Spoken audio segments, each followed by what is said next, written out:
Buenas tardes, profesor Adolfo. A continuación voy a dar mi video exposición sobre el tema referente al módulo 4 de los documentos. Empezamos definiendo los documentos como medios de pruebas evidentes. Evidente porque estamos hablando de una prueba física, de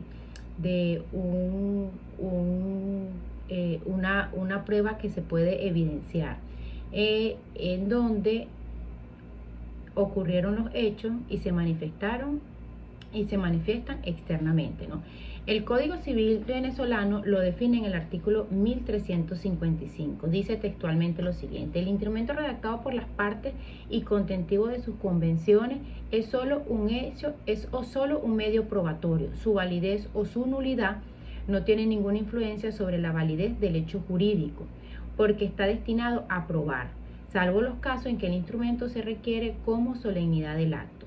Es decir, es un medio probatorio fehaciente, es la evidencia de lo que se está diciendo.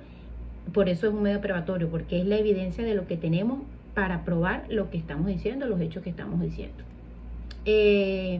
Por otro lado, tenemos los elementos esenciales que contiene un documento. Son tres los elementos esenciales: la cosa, el autor o los autores y el contenido. La cosa es el elemento material que sirve de sustento o soporte del contenido. Los autores, pues, son las partes que intervienen allí en el documento, ¿no? Es decir, los sujetos de derecho. Y el contenido es lo que se establece allí para que éste pueda ser un documento como tal, ¿no? Cuando hablamos de un documento público, decimos que es aquel documento que está autorizado por un funcionario público competente para hacerlo. Es decir, el funcionario público tiene la facultad de dar fe pública de lo que se está redactando en ese documento, y como documento público pues tiene acceso al público. ¿Con qué finalidad el funcionario da esta fe pública del documento que se está firmando? Con la finalidad de comprobar la veracidad de los actos y relaciones jurídicas que se establecen o que se plasman allí en ese documento público. El Código Civil venezolano, en el artículo 1357, señala que el instrumento público o auténtico es aquel que ha sido autorizado con las solemnidades legales por un registrador, por un juez o otro funcionario o empleado público que tenga facultades para dar fe pública en un lugar donde el instrumento haya sido autorizado. Es decir, que el instrumento público es porque se emitió en un organismo público, porque se emitió con todos los protocolos que establece la ley para ser otorgado, en el caso de que sea un documento notariado o registrado ante un registrador, y cumplió pues con toda la rigurosidad o con todo el protocolo que establece la ley para que cumpla las condiciones de ser un documento público. Por otra parte, tenemos las otras pruebas escritas. Tenemos las cartas masivas. Son instrumentos privados que pueden preceder por las partes o de un tercero. Es decir, las cartas masivas las define el artículo 1374 del Código Civil. Las cartas masivas son instrumentos privados, o sea, es decir, entre las partes. Son documentos en los que no interviene ese funcionario público del que estábamos hablando, donde no interviene esa solemnidad o esos protocolos que establece la ley para que sea realizado ante una institución pública. Tenemos el telegrama lo describe el artículo 1375, y el telegrama dice que hace fe como un instrumento privado también, cuando el original lleva la firma de la persona designada en él como remitente, es decir, cuando el telegrama es firmado por el remitente. Están por otra parte los libros de comercio, que los estipula el artículo 1377 del Código Civil. Y en los libros de comercio, bueno, son los libros que llevan las empresas, como el libro diario, mayor, inventario, dependiendo si son firmas personales o son compañías anónimas, pues las compañías anónimas llevan más libros establecidos. Entonces, en los libros de comercio, el artículo de 1377 del Código Civil hace alusión a esto, a los libros que llevan las empresas o que están establecidos en el Código de Comercio que cada una de las modalidades debe llevar. Por otro lado, tenemos los registros y papeles domésticos. Esto los establece el artículo 1378 del Código Civil. Los registros de papeles domésticos nos hacen fe en favor de quien los ha escrito, pero hacen fe contra él. Cuando enuncian formalmente el pago que se le ha hecho, o en otro supuesto cuando contienen mención expresa de haberse hecho la anotación para suplir la falta de documento en el acreedor. Tenemos también las publicaciones de periódicos, que bueno, como la palabra lo dice, es una publicación que podemos ver en un periódico de circulación nacional o circulación regional. El artículo 432 del Código de Procedimiento Civil dice que las publicaciones en periódicos o en gaceta de actos, la ley ordena publicar en dicho organismo. Se tendrá como fidedigna salvo prueba de lo contrario. O sea, son documentos que también prueban, y se pudiera decir en el caso de las gacetas que son documentos públicos también. Las pruebas fotográficas, bueno, como la palabra lo dice, pues en muchas circunstancias el material probatorio que se suministra, el fotográfico es fundamental. Entonces es eso, las pruebas fotográficas es documentar a través de imágenes todo lo que necesita presentarse como medio de prueba. Las pruebas de informe, el artículo 433 del Código de Procedimiento Civil dice que es un medio utilizado para sumar al proceso mediante la escritura datos que se encuentran registrados en los archivos, es decir, también documentos físicos escritos, tanto en archivos de entidades públicas como entidades privadas. Dice que es o no parte en el juicio y cuya finalidad es la de verificar algo que quiere ser traído a la secuela en el proceso para su debido conocimiento y verificación ante el juez de la causa. O sea, las pruebas de informe son medios probatorios físicos también que se le entregan al juez en su momento con información necesaria, que valga la redundancia, que cada una de las partes tiene necesidad de que el juez la sepa. La tacha de documento lo estipula el artículo 438 del Código, y la tacha de documento dice que es la falsedad que se pueda proponer en un juicio sobre un documento. Es decir, ya sea que el documento o no tenga la solemnidad respectiva para haber sido otorgado en su momento, por ejemplo, que siguiendo con la fuerza probatoria que tienen los documentos públicos y los documentos privados. En cuanto a los documentos públicos, como lo comentamos, ellos solo dan fe plena de lo que allí dice, porque esto fueron las afirmaciones que en él están, fueron certificadas por el funcionario que le embiste su cargo y su carácter legal en el ejercicio de las funciones. Entonces, el documento público por sí solo tiene fe pública o da fe pública, y su valor probatorio no depende de nada. En relación al documento privado, el valor probatorio de el cual también tiene su valor probatorio, pero depende de ser reconocido por alguna de las partes que en el acto o en el momento de contraer responsabilidades en ese documento privado, las acepta. Seguidamente tenemos el tema de la experticia. ¿La experticia qué es? La experticia es un instrumento que ayuda al juez en la decisión final. Es el reconocimiento, análisis y valoración que los expertos le realizan o que los expertos realizan en relación a una persona, a un objeto o a un hecho en particular. La experticia solo se efectúa sobre hechos que no pueden ser apreciados por el juez. Por eso es que cuando el juez no puede apreciar estos hechos, él necesita un documento en físico que lo certifique. Y este documento en físico que certifica esos hechos que el juez no puede apreciar son la experticia. Él lo solicita a través de la inspección judicial. Y esta inspección judicial es la que arroja la experticia. Dice también que solo pueden ser determinados mediante instrumentos técnicos a la aplicación de conocimientos especiales, por ejemplo, una muerte por envenenamiento. Es decir, que la experticia es realizada por técnicos profesionales en el tema en el que se vaya a investigar puntualmente el caso que se esté tratando.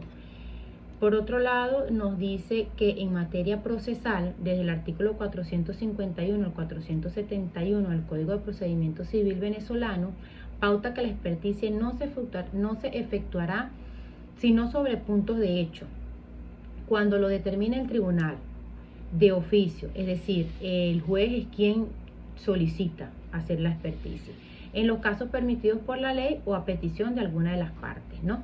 También nos dice que la ordenación y práctica en forma legal de la experticia lleva inscritos ciertos parámetros que se deben cumplir para que sea una prueba válida para el juez. Todos estos parámetros están establecidos en la ley. Nos habla el primer parámetro del que nos habla es la capacidad jurídica de los expertos. Dice, debe mirarse este requisito en el sentido amplio, pues no solo se refiere a la capacidad personal, sino que comprende desde la transitoria por el hecho físico o mental, las inhabilitadas para desempeñar el cargo. Es decir, el técnico tiene que tener la capacidad jurídica para poder realizar la experticia. O sea, la persona que va a realizar la experticia no debe ser un empírico, por así decirlo, no, debe ser una persona preparada profesionalmente, físicamente y mentalmente para realizarla. Por otro lado, nos dice que debe haber la debida posesión del experto. La ley establece que los requisitos para la designación del profesional, los cuales deben ser satisfechos. Un poquito de lo que estábamos hablando anteriormente, el técnico designado para realizar la experticia debe estar designado y debe tener la profesionalización para realizarlo.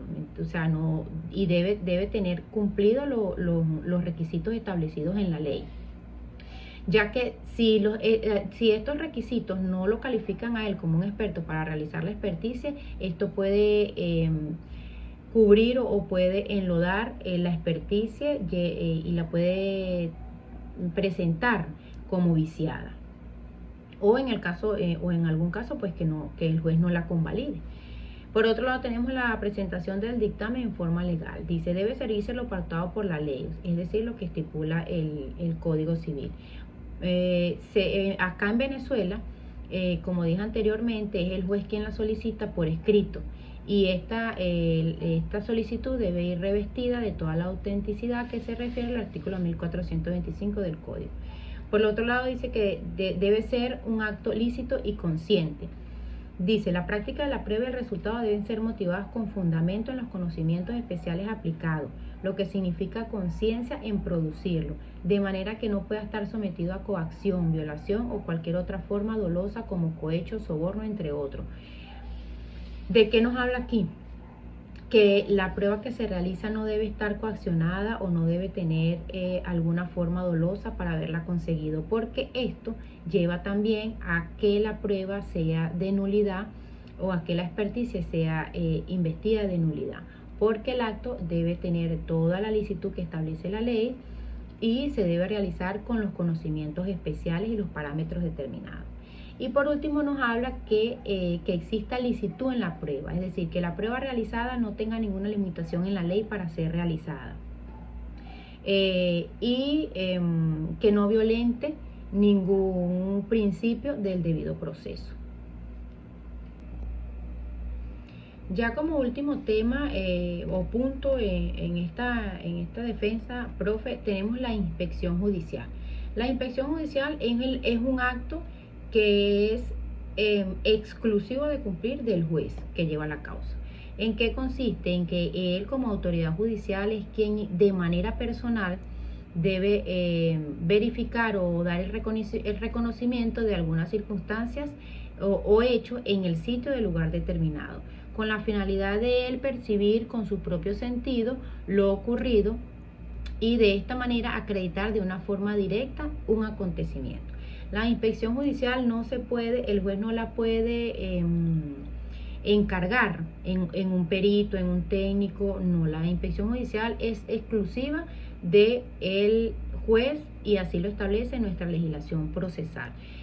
¿Con qué finalidad se autoriza a la máxima autoridad judicial para que éste sea el que se traslade al sitio que se haya indicado y él realice un examen sensorial directo de los hechos acontecidos, en el cual sí puede apoyarse en funcionarios, más no delegarle la función a ellos para hacerlo. También nos dice que nuestra legislación procesal provee la inspección judicial en el artículo 938 del Código de Procedimiento Civil. Y el 433 dice que para llevar a cabo una inspección judicial el juez concurrirá con un secretario o quien haga las veces de secretario, que los pueden acompañar también las partes, los representantes y los apoderados. Ya como punto final tenemos lo que es la presunción juri et de jure y la presunción iuris tanto. Cuando hablamos de presunción, pues hablamos que es una ficción, ¿no? Pero en este caso hablamos de presunción de hecho y por derecho. Cuando hablamos de la presunción juri et de jure, nos dice que es la presunción que no admite prueba en contrario, dice. Y las que admite prueba en contrario es la iuris tanto. Esto no me quedó muy claro, profe. Solo recuerdo que cuando hablamos del iuris tanto, que es la que no requiere prueba en contrario, recuerdo que en la conversación, en el conversatorio de la universidad, el último que tuvimos, allí usted hizo mención a la presunción, ¿verdad? O al beneficio que nos da la Constitución sobre la presunción de inocencia. Entonces lo entiendo así, como que el iuris tanto dice que en este caso sería el jure et de iure, que no admite prueba en contrario. Y la iuris tanto es la que admite prueba en contrario. No, de verdad no me quedó muy claro. Sí entendí lo de la presunción de hecho, porque o sea, ya le toca a la parte, en este caso al Ministerio Público, demostrar las pruebas en contrario a lo que ¿cómo se dice? El acusado, a lo que le están acusando al acusado, por así repetirlo.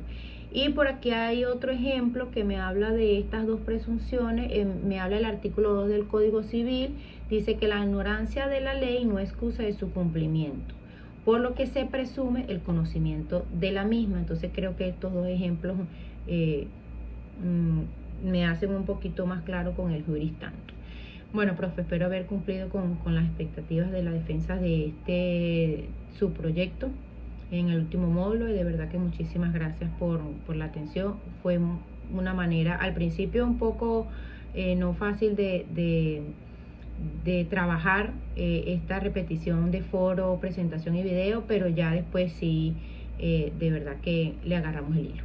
Muchísimas gracias, profe, y esperamos tenerlo en un nuevo año como facilitador de otro su proyecto.